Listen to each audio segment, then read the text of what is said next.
ఎప్పుడు బిజినెస్ గురించేనా? కాస్త జీవితం గురించి కూడా ఆలోచించు డార్లింగ్. జీవితం గురించి ఆలోచించాను కాబట్టే ఏదో ఆలోచిస్తూ ఉన్నాను. అయితే ఇంకెందుకు ఆలస్యం? అర్జెంటుగా పురోహితుడిని పిలిపిస్తాను, ముహూర్తాలు పెట్టిస్తాను, 3 ముళ్ళు వేసేస్తాను.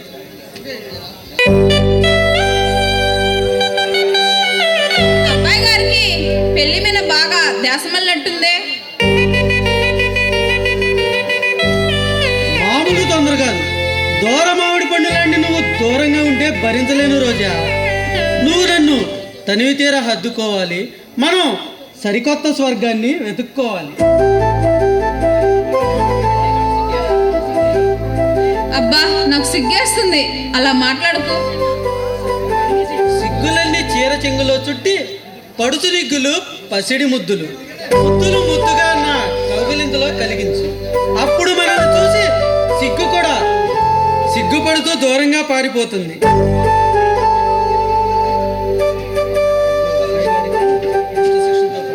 అబ్బో అబ్బాయి గారికి దుష్టి శిక్షణతో పాటు ప్రేమ మీద కూడా బాగా గాలి మళ్ళినట్టుంది. ఏం చేయను మరి, రూపెత్తిన రతీదేవిలోని నీ కసి కసి అందాలు చూస్తుంటే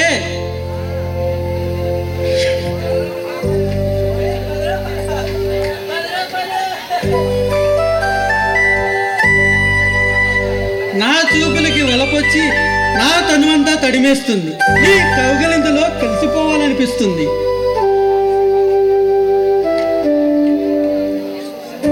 శివ, నాకు కూడా ఎత్తుకు పై ఎత్తులేసి వ్యాపారంలో బాగా విసుగెత్తిపోయింది. నీ కౌగిల్లో కరిగిపోవాలని ఉంది.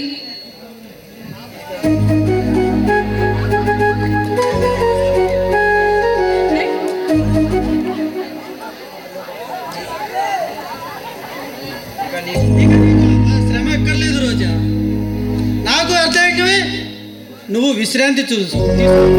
అన్ని వ్యాపారాలు నేను సమర్థవంతంగా నిర్వహిస్తాను. అందుకే మనం వీలైనంత త్వరగా పెళ్లి చేసుకుందాం శివ. ఇన్నాళ్ళు ఆ మాట కోసమే ఎదురు చూస్తున్నాను. ఇక అన్ని బాధ్యతలు నాకు వదిలేసి నువ్వు నిశ్చింతగా ఉండు.